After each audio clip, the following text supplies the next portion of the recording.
देने के लिए कि नो टू मिलिट्री कोर्ट्स।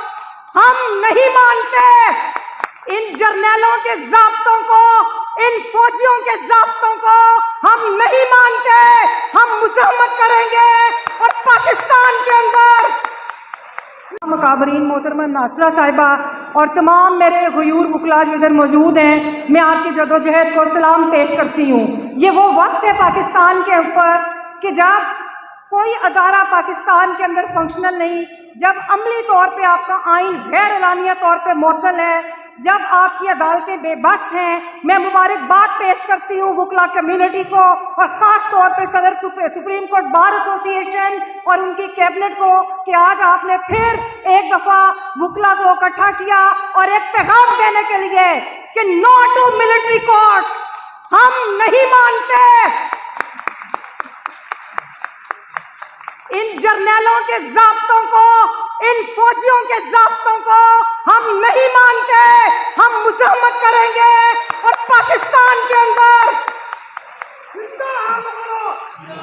हम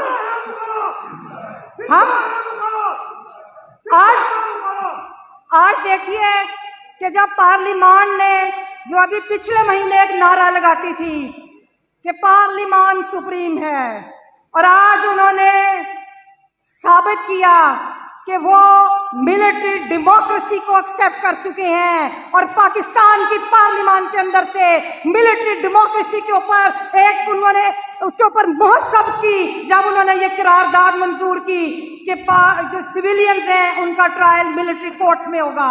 मैं ये कहती हूँ कि ये जो वाकया है, मैं कहती हूँ साथी तौर पे कि ये एक मशकूक वाकया है। मैं ये समझती हूँ कि ये वाकया करवाया गया है। उसकी वजह ये है कि तुम लोग कि ये जो जर्नैल है ये पाकिस्तान के अंदर एक पॉलिटिकल प्रोसेस को सबताज करना चाहते हैं, ये खवातीन की शमूलियत को डिस्करेज करना चाहते हैं, ये एक रुजती पाकिस्तान चाहते हैं। और चूंकि इनके पास कोई शहादत नहीं थी, किसी किस्म की कोई एविडेंस नहीं है, तो इन्होंने इन वाकयात को बुनियाद बनाकर तो मिलिट्री ट्रायल की बात की सिविलियंस का।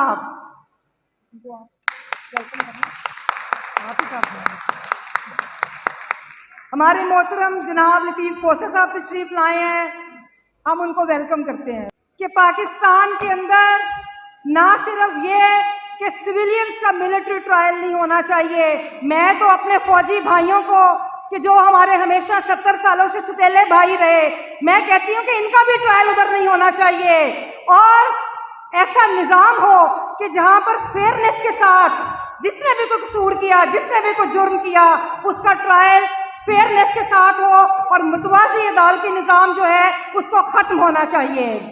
आखिर में मैं जो वकला साहिबान हैं, जिस तरह उनके घरों पर रेड किए जा रहे हैं, जिस तरह वकला साहिबान को ये आपने एक प्रोटेक्शन बिल जो पास किया, ये प्रोटेक्शन बिल की आड़ में जैसे 9 मई के वाक़यात में सियासी अमल को रोका जा रहा है, इसी तरह उसकी आड़ में ये चाहते हैं कि जो वकला है इस जो प्रोटेक्शन बिल की आड़ में ये वकला के ऊपर मुजालिम कर रहे हैं, ये वकला को अरेस्ट कर रहे हैं। मैं इसकी शदीद मजम्मत करती हूँ और हम इसके खिलाफ जहाँ तक हमें लड़ना पड़ेगा, हमें मुजामत करनी पड़ेगी, हम लड़ेंगे। और आखिर में जिस दौर में जीना मुश्किल हो उस दौर में जीना लाजिम है।